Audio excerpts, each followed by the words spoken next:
قل لعبادی الذین اسرفوا علی انفسہم لا تقنطوا من رحمت اللہ، کہ اے ایمان والو ایک بات یاد رکھنا جی کہ کبھی میری رحمت سے نا امید نہ ہونا، سبحان اللہ، کبھی میری رحمت سے مایوس نہ ہونا۔ سبحان اللہ، رب فرماتا ہے کہ میری جو رحمت ہے وہ تمہارے تمام تر بیماریوں، تمام تر گناہوں پر غالب ہے۔ بے شک، جی جی اور مفسرین کرام یہاں پر فرماتے ہیں کہ اللہ تبارک و تعالیٰ نے قرآن مجید میں 300 سے زائد مقامات پر اپنی رحمت کا ذکر فرمایا، کیا بات ہے، سبحان اور رحمت کے دامن میں داخل ہونے کا ذکر فرمایا۔ صحیح، حضرت علی رضی اللہ تعالیٰ عنہ رضی سے اللہ عنہ، جی جی کسی نے پوچھا کہ حضور کبیرہ گناہوں میں سب سے بڑا گناہ کیا ہے، جی سب سے بڑا گناہ کون سا ہے؟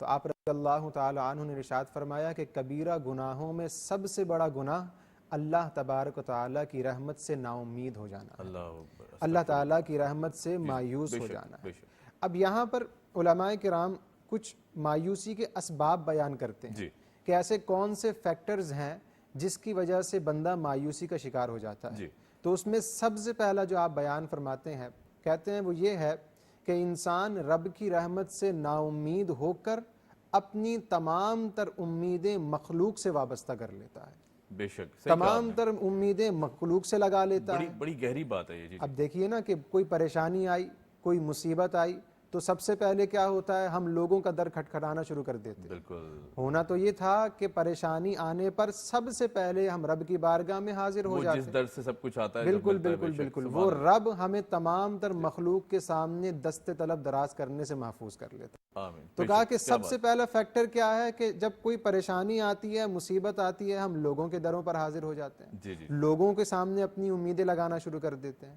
اچھا، دوسرا بیان فرمایا اور جو آج کے معاشرے میں نظر بھی آتا ہے، جی فرمایا کہ ہم اپنے آپ کو اپنے سے سپیریئر، زیادہ مال والے سے کمپیئر کرنا شروع کر دیتے ہیں۔ صحیح، احساس کمتری کا شکار ہو ہاں جاتا ایسا ہوتا ہے بالکل۔ جی اب دیکھا جناب، کوئی بائک والا ہے وہ گاڑی والے کو دیکھ رہا ہے، کوئی گاڑی والا ہے وہ بڑی گاڑی والے کو دیکھ رہا ہے، صحیح، کوئی بڑی گاڑی والا ہے وہ دو گاڑیوں والے کو دیکھ رہا جی ہے۔ جی جی، حالانکہ آقا علیہ الصلوۃ والسلام نے ارشاد صلی اللہ فرمایا علیہ وسلم، کہ دنیاوی معاملات میں اپنے سے کمتر کی طرف نظر کرو، اپنے سے کم والے مال والے کی طرف نظر کرو، تو اپنے اوپر رشک آئے گا، اللہ کی ذات پہ رشک، سبحان پھر اللہ، نا امیدی پیدا بھی نہیں ہوگی، کیا بات ہے، پھر نا امیدی پیدا بھی نہیں ہوگی، مایوسی پیدا بھی نہیں ہوگی، پھر رب کا شکر کرنے والے تم بن بے جاؤ شک، گے۔ سبحان اللہ، اب یہاں پر شیخ سعدی رحمۃ اللہ تعالیٰ علیہ، رحمۃ اللہ علیہ، آپ اپنا واقعہ ذکر فرماتے ہیں، آپ فرماتے ہیں میں سفر کر رہا تھا تو دوران سفر میرے پیر میں جو ہے وہ جوتے نہیں تھے۔ جی اب جو ہے پیر میں جوتے نہیں تھے تو اچانک میرے ذہن میں ایک فقط خیال پیدا ہوا کہ مولا جوتے نہیں ہیں پیر میں، تو کہا کہ اچانک میری نگاہ ایک بندے پر پڑی جس کے پاؤں ہی نہیں تھے، اللہ اکبر، اللہ جو پاؤں سے معذور تھا، تو کہا فوراً میں رب کی بارگاہ میں سجدہ ریز ہو گیا، میں جھک گیا، میں نے کہا مولا جوتے نہیں ہیں تو کیا ہوا، چلنے کے لیے تو نے مجھے پیر تو عطا فرمائے ہیں۔ کیا بات ہے، تو کہا کہ مایوسی انسان کو کفر تک لے جاتی ہے، بے شک، مایوسی اللہ تبارک و تعالیٰ کا ناشکرہ بندہ انسان کو بنا دیتی ہے۔ اور آخری فیکٹر جو بیان فرمایا وہ یہ بیان فرمایا کہ انسان جب نیگیٹو تھنکنگ والے لوگوں کے ساتھ بیٹھنا شروع کرتا ہے، اس کی صحبت میں منفی سوچ رکھنے والے افراد ہوتے ہیں تو انسان مایوسی کا شکار ہو جاتا ہے۔ دیکھیے نا کہ انوائرمنٹ کا انسان کی ذات پہ بڑا اثر ہوتا ہے۔ اب اس کی ایک سادہ سی مثال میں آپ کو دوں کہ کوئی بندہ ہے وہ کینیڈا جاتا ہے، یو کے جاتا ہے، 4 سال 5 سال، اگرچہ وہ ایجوکیٹڈ نہیں ہے لیکن 5 سال کے عرصے میں وہ ایسی فلوئنٹلی انگلش بولنا شروع کر دیتا ہے، ماحول میں رہ رہا ہے، وہ اس کا جو ہے انوائرمنٹ اس کا ایسا ہے، تو انوائرمنٹ کا بڑا اثر و رسوخ ہوتا ہے۔ اگر کوئی بندہ زیادہ مایوس رہ رہا ہے تو دیکھا جائے کہ اس کا تعلق، اس کا اثر و رسوخ اس کی سراؤنڈنگ میں ایسے لوگ ہیں جو منفی سوچ رکھنے والے ہیں۔ اور یہاں پر بزرگ بیان فرماتے ہیں کہ صحبت صالح ترا صالح کنت، صحبت طالع ترا طالع کنت، کہا کہ اچھی صحبت تمہیں اچھا بنا دے گی اور بری صحبت تمہیں برا بنا دے گی۔ کیا خوبصورت بیان فرمایا آپ نے، ماشاءاللہ۔ علامہ صاحب، جہاں ہم دور حاضر کی بات کریں، نوجوان نسل پر ریلائی کرتی ہے، پاکستان کی اکانومی کو دیکھیں یا پھر پاکستان کا ایک بہت بڑا طبقہ یوتھ کے اوپر ہے، نوجوان نسل پہ۔ اب آپ دیکھیں کہ اس پہ بھی ڈپریشن، انگزائٹی، گھروں میں محدود رہنا، اپنی سوچ میں محدود رہنا، حسد کا ایک ایلیمنٹ ہے، یہ تمام تر سچویشن ہمیں مایوس کر دیتی ہیں، مایوسی کی طرف لے جاتی ہیں کہ میرا کام نہیں بن رہا، مجھے نوکری نہیں مل رہی، جبکہ اللہ پاک نے تو صاف بتا دیا نا کہ رزق کا وعدہ بھی اللہ کا ہے، صحت کا وعدہ بھی اللہ کی طرف سے ہے, ہر چیز اللہ پاک کی طرف سے ہے. تو صبر اور شکر کا ایلیمنٹ ایک تو ہمیں بالکل دکھائی نہیں دیتا. پھر یہ جو بڑھتی ہوئی بیماریاں ہیں ہمارے جسموں میں, ڈپریشن, انگزائٹی, یہ کون سے ایسے عوامل کیے جائیں, کیا پڑھا جائے, کس سے دور رہا جائے؟ ظاہر شیطان ہے, ہر طرف سے غلبہ رہتا ہے اس کا. جی ہاں, دیکھیں سب سے پہلے تو انسان کو یہ اپنی ذات پر نظر کرنی چاہیے جی کہ اللہ تبارک و تعالیٰ نے ہمیں اشرف المخلوقات بنایا. سبحان اللہ. جی جی. یعنی رب کی جتنی مخلوق ہے سب سے افضل اللہ تبارک و تعالیٰ نے انسانوں کو, یہاں تک کہ فرشتوں سے بھی افضل انسانوں کو کرا کیا دیا. بات, سبحان اللہ. جی جی. تو اگر بندہ اپنے آپ میں غور کرے کہ میں رب تعالیٰ کا کتنا پسندیدہ بندہ ہوں, کہ رب مجھ سے کتنی محبت کیا کرتا ہے. آقا علیہ الصلوۃ والسلام کے صحابہ حضور کے ساتھ موجود ہیں, ایک ماں اس سے دودھ پیتا بچہ اس کا دور ہو گیا, تو کہا کہ اس ماں نے رونا اور گڑ گڑانا شروع کر دیا. صحابہ کرام سے آقا علیہ الصلوۃ والسلام نے ارشاد فرمایا کہ اے میرے صحابیوں, جس طرح یہ ماں رو رہی ہے اور محبت کر رہی ہے, اللہ تبارک و تعالیٰ اس ماں سے کئی گنا بڑھ کر اپنی مخلوق سے محبت کرتا ہے, اپنے بندے سے محبت کرتا ہے. تو سب سے پہلے بندہ اپنی ذات پر دیکھے کہ یار مجھے اللہ تبارک و تعالیٰ نے کتنی کمالات, فضائل عطا فرمایا. تو کہا کہ جب کانفیڈنس پیدا ہوگا وہ ڈپریشن خود ختم ہو جائے گا. اور یہاں پر میں دوسری بات یہ عرض کرتا چلوں کہ دیکھیے یہ پریشانیاں یہ تو انسان کی زندگی کا حصہ ہے, اسی لیے اس دنیا کو دار الامتحان کہا جاتا ہے. اب امتحان کی جگہ پر پریشانیاں بھی آئیں گی, مصیبتیں بھی آئیں گی, آلام بھی آئیں گے, لیکن ہمیں کیا دیکھنا ہے, غور کیا کرنا ہے. یہاں پر حضرت علی رضی اللہ تعالیٰ عنہ بیان فرماتے ہیں, آپ سے پوچھا گیا کہ انسان پر جب کوئی آزمائش آتی ہے, کوئی پریشانی آتی ہے, کوئی مصیبت آتی ہے, تو آپ یہ بیان فرمائیے کہ کس طرح معلوم ہوگا کہ یہ مجھ پر آزمائش ہے یا میرے گناہوں کا وبال ہے. ٹھیک ہے. دو صورتیں ہو سکتی ہیں نا, پریشانی کی دو صورتیں ہیں, یا تو آزمائش ہے یا گناہوں کا وبال ہے. تو آپ رضی اللہ تعالیٰ عنہ نے ارشاد فرمایا کہ پریشانی آئے اور تم رب کے قریب ہو جاؤ تو سمجھ جاؤ کہ تم پر آزمائش آئی ہے, اور پریشانی آنے پر تم رب سے دور ہو جاؤ, نماز سے, قرآن سے, عبادات سے دور ہو جاؤ تو سمجھ جاؤ تمہارے گناہوں کا وبال ہے.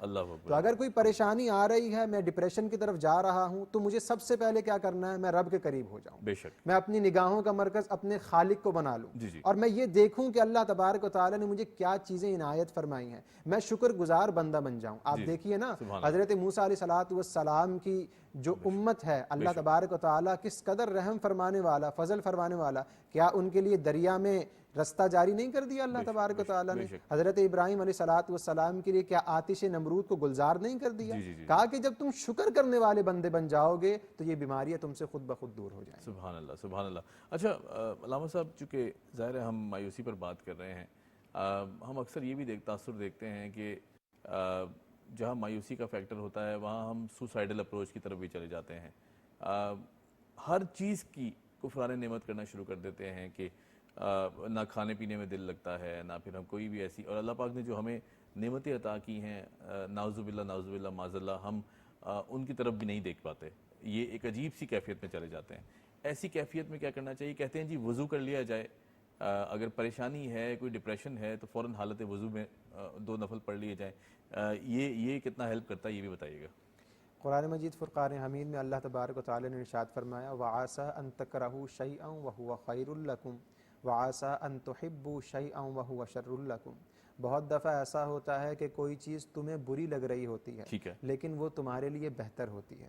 کیا بات. بہت دفعہ ایسا ہوتا ہے تمہیں کوئی چیز اچھی لگ رہی ہوتی ہے لیکن وہ تمہارے لیے بری ہوتی ہے. اب یہاں پر آپ اللہ پاک بہتر جانتے ہیں. بالکل ایسا ہی, بندہ بیمار ہو گیا, اب جو ہے وہ نا امیدی کا شکار ہو رہا ہے, مایوسی کا شکار ہو رہا ہے. حالانکہ بیمار ہونا یہ بھی اللہ تبارک و تعالیٰ کا فضل ہے. کیا بات ہے, قربت. بالکل, فضل کیسے ہے؟ آقا علیہ الصلوۃ والسلام نے ارشاد فرمایا کہ جب بندہ بیمار ہوتا ہے تو اللہ تبارک و تعالیٰ بیماری کے سبب اس کے پچھلے تمام تر گناہوں کو معاف کرتا ہے. تو آپ بتائیے, یہ بیماری فضل نہیں ہے؟ یہ بھی اللہ تبارک و تعالیٰ کا فضل ہے. تو کہا کہ جب غور و فکر کرنا شروع کر دے گا تو مصیبت میں بھی اللہ تبارک و تعالیٰ کا شکر ادا کرنا شروع کر دے گا. اب غربت ہے, اب اسی کو لے لیجئے, آج کل معاشرے میں بڑی جو ہے وہ نظر آتی ہے, ہر دوسرا بندہ یہ پریشانی کا شکار نظر آتا ہے. حالانکہ اللہ تبارک و تعالیٰ نے, مفسر کرام فرماتے ہیں کہ قرآن مجید میں 90 مقامات پر ذکر فرمایا وَيَرْزُقْهُ مِنْ حَيْثُ لَا يَحْتَسِبُ, کہ رزق کا ذمہ مجھ اللہ پر پاک کا ہے، بے ہے. شک. دیکھیے نا کہ جانور کو بھی اللہ تبارک و تعالیٰ رزق فراہم کر بے رہا شک، بے ہے, شک. چرند پرند کو بھی رزق فراہم کر رہا ہے, کیا بندے کو رزق فراہم نہیں کیا جائے کیا گا؟ بات تو ہے، کہا سبحان 90 مقامات پر اللہ تبارک و تعالیٰ نے فرمایا رزق کا ذمہ مجھ پر ہے. بے شک. ایک مقام پر شیطان نے کہا کہ وہ تمہیں مفلوج سے یعنی فقر سے ڈراتا ہے. جی جی. ہماری توجہ 90 مقامات کو چھوڑ کر اس ایک مقام کی ایک پہ طرف چلی جاتی ہے. جاتی ہے. اگر ہماری نگاہوں کا مرکز رب کی ذات ہوتی تو رب نے فرمایا وَيَرْزُقْهُ مِنْ حَيْثُ لَا يَحْتَسِبْ, کہ اس جگہ سے تمہیں رزق عطا کروں گا تمہارے وہم و گمان بھی نہیں اللہ ہوگا. اکبر، سبحان اب کسی بندے پر اگر فقر آ گیا, جی. کہا کہ غربت آ گئی, تو یہ بھی رب کا فضل ہے.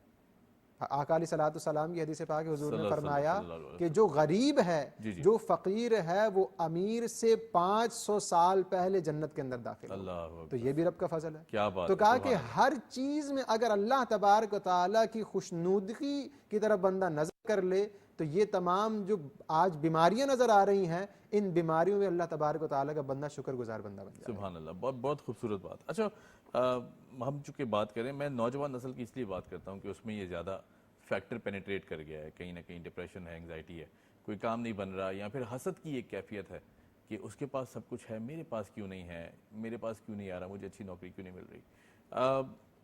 علامہ صاحب یہ بھی فرمائیے گا کہ اگر اس طرح کی سوچ آ جاتی ہے دماغ میں یا دل میں, کیونکہ ظاہر انسان ہے, آپ نے جیسے فرمایا کہ شیطان کا غلبہ بھی رہتا ہے, ہم کافی وہ رہتے ہیں, اس کو کس طرح دل سے زائل کیا جائے, خوشی کا جو ایک فیکٹر ہے وہ کس طرح شامل کیا جائے, سیرت طیبہ سے اگر ہمیں کوئی اس طرح کی روشنی فرمائیں کہ ہم اس پر چلنے کی توفیق اللہ پاک ہمیں عطا فرمائے, اس پہ بیان کیجیے گا ذرا. دیکھیے آج کل کہتے ہیں نا نوجوان جو ہے وہ مستقبل کا معمار ہوا کرتے ہیں. اصل چیز امت کے لیے, اس معاشرے کے لیے, سوسائٹی کے لیے اس کے نوجوان ہوتے ہیں. اگر نوجوانوں کی جو ذہنی کیفیت ہے وہ مفلوج ہو جائے تو کہا پھر وہ معاشرہ کبھی آگے نہیں بڑھ سکتا. آج ہمارے معاشرے میں پایا جاتا ہے نوجوان ڈپریشن کا شکار ہے, اور بعض اوقات جو ہے وہ سوسائڈ کی جو ہے خبریں بھی ہمیں پڑھنے کو ملتی ہیں کہ جناب جو ہے وہ کر بھی لی ہے کہ بھائی ڈپریشن کی وجہ سے وہ سوسائڈ کا شکار ہو گیا یا ذہنی طور پر مفلوج ہو گیا. تو اس کا سب سے بڑا اگر ایک وظیفہ اور علاج میں آپ کے سامنے عرض کروں تو کہا کہ سب سے بڑا اس کا علاج اور اس کا حل یہ ہے کہ بندہ ہر چیز میں اپنی نگاہوں کا مرکز اللہ تبارک و تعالیٰ کی ذات کو بنائے. بھائی مصیبت آ گئی, پریشانی آ گئی, وہ کس کی طرف سے ہے؟ وہ اللہ تبارک و تعالیٰ کی طرف سے. صبر و شکر اس میں بھی, صبر و شکر اس میں جاری رکھنا ہے. کیا بات ہے. آقا علیہ الصلوۃ والسلام کی حدیث پاک حضور نے فرمایا کہ قیامت کے دن کچھ لوگوں کو لایا جائے گا اور انہیں بلا حساب و کتاب جنت میں داخل کر دیا جائے گا, کوئی حساب و کتاب نہیں ہو رہا. لوگ فرشتوں سے پوچھیں گے کہ جناب یہ کون ہستیاں ہیں کہ کوئی حساب و کتاب ہی نہیں, بغیر حساب و کتاب کے جنت میں داخل کر دیا؟ تو فرشتے فرمائیں گے یہ وہ لوگ ہیں جو دنیا میں اللہ تبارک و تعالیٰ سے کی طرف سے کوئی پریشانی آتی تھی تو رب کی رضا پر وہ راضی رہا کرتے تھے. تو کہا کہ جے سوہنا میرے دکھ وچ راضی تے میں سکھ نو چلے پاواں.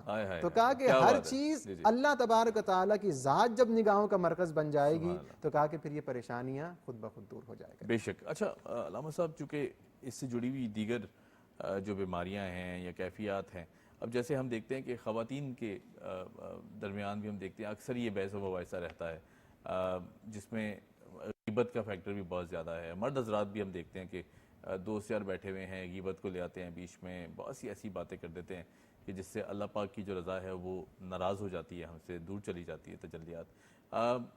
کیا کوشش کرنی چاہیے؟ یہ جو غیبت کا ایلیمنٹ ہے یہ بھی تو کہیں نہ کہیں مایوسی سے جڑا ہوا ہے نا, کہ ہم کسی کی اگر برائی کر رہے ہیں, کسی کی تضحیق کر رہے ہیں تو سوسائٹی کو تو ہم نقصان پہنچا رہے ہیں. اس سے کس طرح دور رہا جائے, اس پر بھی روشنی ڈالیے گا ذرا. دیکھیں سب سے پہلے تو موسٹلی ہوتا یہ ہے کہ جب 4 لوگ 5 لوگ ایک جگہ پر بیٹھتے ہیں, چاہے وہ شادی کی تقریبات میں بیٹھے ہوں یا کسی دعوت میں ہوں یا باہر کہیں ہوٹلنگ پر ہو, تو سب سے پہلے ان کی گفتگو اسی چیز پر ہوتی ہے کہ کسی کے متعلق جو ہے غیبت کی جا رہی ہے, کسی کے متعلق برا کہا جا رہا ہے, جو یہاں پر موجود نہیں ہے اس کے متعلق جو ہے غلط کلامی کی جا رہی ہے. تو سب سے پہلے کیا یہ جائے کہ اگر 4 افراد 5 افراد بیٹھے ہیں تو ان کو سب سے پہلے کرنا ہی چاہیے پازیٹیو تھنکنگ رکھیں. ٹھیک ہے, نیگیٹو تھنکنگ سے اپنے آپ کو دور رکھیں. اور یہ مایوسی کہتے ہیں کہ تمام تر جو بیماریاں ہیں ان سے نکلنے کا ذریعہ کیا ہے؟ اپنے آپ کو بندہ پازیٹیو رکھے. کوئی بھی کام کوئی بندہ کر رہا ہے اس سے جو ہے وہ حسن سلوک کے ساتھ معاملہ کرے, اس کے ساتھ جو ہے حسن ظن رکھے. جب حسن ظن رکھے گا اس کے ساتھ اور پازیٹیو تھنکنگ اس کی ہوگی تو کہا کہ اس کے ذہن سے یہ خرافات خود بخود جو ہے وہ دور ہو جائے گا. بالکل ٹھیک ہے. اچھا ڈپریشن انگزائٹی اگر ہم اس پر روشنی ڈالیں, نظر ڈالیں, ہم نے ایک چیز اور بھی دیکھی ہے سوسائٹی میں اب کہ لوگ ایک دوسرے کو کبھی کبھی اس چیز کو مس یوز بھی کرتے ہیں. فرض کریں اگر کسی شخص کو ہم نے دیکھا کہ بہت زیادہ پریشان ہے, پریشان حال ہے, مشکل میں ہے, تو بجائے اس کی تیمارداری کرنے کی, اس کو اس چیز سے نکالنے کی, ہم اس میں اضافہ کرنے کی کوشش کرتے ہیں تاکہ یہ جو ہے نا یہ فیکٹر بھی ہم سے دور رہے. اسے غلط مشورے دے دیں گے, غلط رائے دے دیں گے. یہ غلط مشورہ, غلط رائے, اس کے بارے میں اسلام کیا کہتا ہے یہ بتائیے گا. آقا علیہ الصلوۃ والسلام کی بڑی پیاری حدیث پاک ہے. جی, حضور علیہ الصلوۃ والسلام نے ارشاد فرمایا خیر الناس من ينفع الناس. کہا کہ لوگوں میں بہترین شخص وہ ہے جس سے لوگ فائدہ حاصل کریں. کیا بات ہے, سبحان اللہ. فرمایا کہ بہترین صحیح مشورہ دینے والا. بالکل ایسی. جی جی, بہترین وہ ہے کہ جو لوگوں کو صحیح مشورہ دینے والا ہو, لوگوں کی بھلائی چاہنے والا ہو, لوگوں کی خیر خواہی کرنے والا ہو. اور ایک مقام پر ارشاد فرمایا گیا کہ تمہیں چاہیے کہ تم لوگوں کی بہتری چاہو, اور اگر بہتری نہیں کر سکتے تو ان کی بدخواہی بھی نہ کرو. کیا بات ہے. پھر خاموشی اختیار کرو, یا تو خیر خواہی کرو یا پھر خاموشی اختیار کرو, بدخواہی ان کے ساتھ نہ کرو. اکثر ہوتا یہ ہے کہ میں جو ہے وہ میری ذات سے کسی کو فائدہ پہنچ جائے, یہ بڑا مشکل جو ہے وہ مشکل پایا جاتا ہے کہ جناب جو ہے میری ذات سے کسی کو فائدہ حاصل ہو جائے, میری ذات سے کسی کو بینیفٹ حاصل ہو جائے. حالانکہ حدیث پاک میں کیا کہا جا رہا ہے. اچھا, پھر اس کی دوسری بات یہ ہے کہ جب آپ کسی کو بندے کو نقصان پہنچائیں گے تو یاد رکھیے یہ دنیا مقافات عمل ہے. جی جی, حضور نے فرمایا جیسا تم کسی کے ساتھ کرو گے ویسا تمہارے ساتھ کیا جائے گا. کہا کہ اگر تم کسی کا آج برا چاہ رہے ہو, آج تم کسی کو برا بلا کہہ رہے ہو, آج اگر تم کسی کا نقصان چاہ رہے ہو تو کل کو یہ چیز تم پر بھی لوٹ کر آئے گی, کل پھر تم بھی نقصان کے اندر مبتلا ہو جاؤ گے. تو پھر چاہیے یہ کہ اپنے ساتھ اگر بھلائی کرنا چاہتے ہیں تو پھر لوگوں کے ساتھ بھلائی اختیار کریں. صحیح. اچھا علامہ صاحب, سبحان اللہ, بڑی خوبصورت آپ نے بات کی. علامہ صاحب یہ بتائیے گا کہ جو ایک فیکٹر بہت زیادہ آج کل نمایاں ہے, دکھاوا.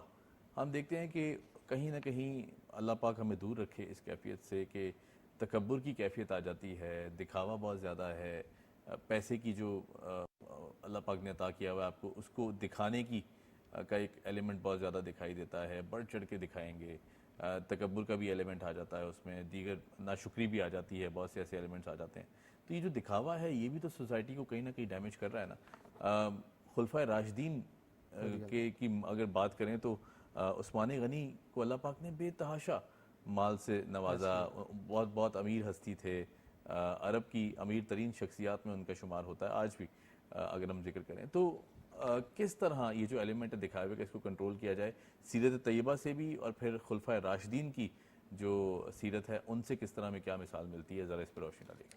دیکھیں, ریاکاری کو تو شرک اصغر کہا گیا ہے. اللہ اکبر. شرک اکبر تو یہ ہے کہ اللہ تبارک و تعالیٰ کا شریک ٹھہرا دینا, اور ریاکاری شرک اصغر یعنی تم بندے کو دکھانے کے لیے, چاہیے تو یہ تھا کہ رب کو دکھاتے, اپنے اعمال مرکز رب کو بناتے, لیکن تم نے بندے کو بنا لیا. اور آپ تو دنیاوی معاملات میں کہہ رہے ہیں, بعض اوقات دینی معاملات میں بھی دیکھا جاتا ہے کہ بندہ جو ہے وہ نماز میں کھڑا ہے, جو ہے وہ مقصد جو ہے وہ اس کا دکھاوا ہو رہا ہے, بندہ جو ہے وہ روزہ رکھ رہا ہے, بندہ جو ہے رب کی بارگاہ میں مال خرچ کر رہا ہے, تو اس کو اتنا سوشل میڈیا پر آویزاں کیا جا رہا ہے. حالانکہ چاہیے تو یہ تھا کہ لا تعلم شمالہ ما تنفق یمینہ, کہ رب کی بارگاہ میں مال ایسے خرچ کرو کہ سیدھے ہاتھ سے خرچ کرو, الٹے ہاتھ کو معلوم نہ ہو. لیکن ہوتا کیا ہے کہ سوشل میڈیا پر آویزہ کر دیا جاتا ہے, اس کی نفس کشی کی جاتی ہے جس غریب کو دیا جا رہا ہے. تو کہا کہ ریاکاری ویسے ہی بہت بڑا گناہ ہے, ریاکاری ویسے ہی بہت بڑا ظلم ہے. اور اگر ہم اپنے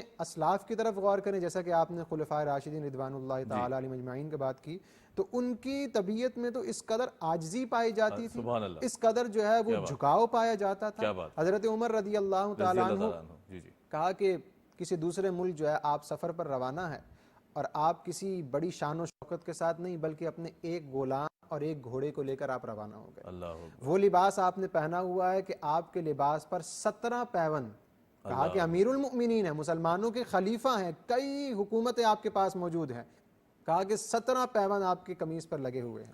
اچھا, اب جب جو ہے وہ غلام کے ساتھ سفر آپ کرنے لگے تو اس کو پہلے بیان کر دیا, کہا کہ اب جب سفر کا آغاز ہوگا تو آدھے رستے تم گھوڑے پر سوار ہوگے, میں لگام پکڑوں گا, آدھے رستے تم لگام پکڑنا, میں سوار ہوں گا. اب جب جو ہے وہ سفر کا آغاز ہو گیا, اب جب آپ اس شہر کے قریب پہنچتے ہیں تو باری غلام کی سوار ہونے کی تھی اور آپ کی لگام پکڑنے کی تھی. بادشاہوں کے پاس قریب ہوئے, پہنچے, تو لوگ یہ سمجھنے لگے جو گھوڑے پر سوار ہے وہ حضرت عمر رضی اللہ تعالیٰ عنہ ہے. تو صحابہ نے بیان فرمایا کہ نہیں نہیں، جو گھوڑے پر سوار ہے وہ غلام ہے، جو لگام پکڑے ہوئے وہ مسلمانوں کے امیر المؤمنین رضی اللہ تعالیٰ عنہ ہے. تو صحابہ کرام کی طبیعت میں تو ایسی سادگی اور عاجزی پائی جاتی تھی. تو کہا کہ اگر آپ نے آپ کو دکھاوے سے، ریاکاری سے بندہ دور کرے، رب کی بارگاہ میں عاجزی اختیار کر لے، تو یہ عمل رب کو بہت زیادہ پسند ہے. کیونکہ کبریائی کی ذات فقط اللہ تبارک و تعالیٰ کی ذات ہے. بے شک بے شک، سبحان اللہ.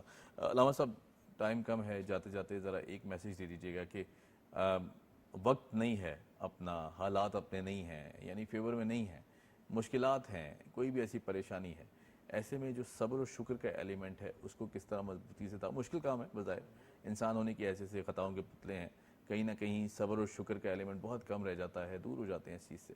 کیسے ادا کرنا چاہیے اسے؟ دیکھیں، اس کے لیے سب سے آسان اور اہم طریقہ کار یہ ہے کہ انسان ہر چیز میں اپنے رب اور اس کے رسول کے ارشادات کی طرف نظر کرے. بے شک، سبحان اللہ. آقا علیہ الصلوۃ والسلام نے ارشاد فرمایا کہ کل بروز محشر جب صبر کرنے والوں کو ان کی جزا دی جائے گی تو وہ لوگ جنہوں نے دنیا میں بے صبری اختیار کی، ہوتا ہے نا پریشانی آتی ہے ہم بے صبر ہو جاتے ہیں، وہ زبان سے نازیبہ الفاظ استعمال ہوتے ہیں، ہم ناشکری کا شکار ہو جاتے ہیں. تو کہا کہ وہ لوگ جنہوں نے دنیا میں بے صبری اختیار کی تھی وہ کل بروز محشر رب کی بارگاہ میں یہ تمنا کریں گے کہ کاش دنیا میں ہمیں لوہے کی کینچیوں سے کاٹ دیا جاتا، اس پر ہم نے صبر کیا ہوتا اور ہمیں آج یہ اجر و مقام عطا کیا جاتا. تو صبر اور شکر کا تو مقام ویسے ہی بہت زیادہ بلند ہے. اللہ تبارک و تعالیٰ نے ارشاد فرمایا ان اللہ مع الصابرین، رب خود صبر کرنے والوں کے ساتھ ہے. تو جس کے ساتھ رب خود شامل ہو جائے تو پھر اس کا مقام کتنا کیا بلند بات ہے. مفتی صاحب، علامہ صاحب بہت شکریہ، thank you so much for joining اس. یقین کریں اس سیگمنٹ کو ختم کرنے کا دل نہیں کرتا. بہت شکریہ، آپ نے وقت نکالا.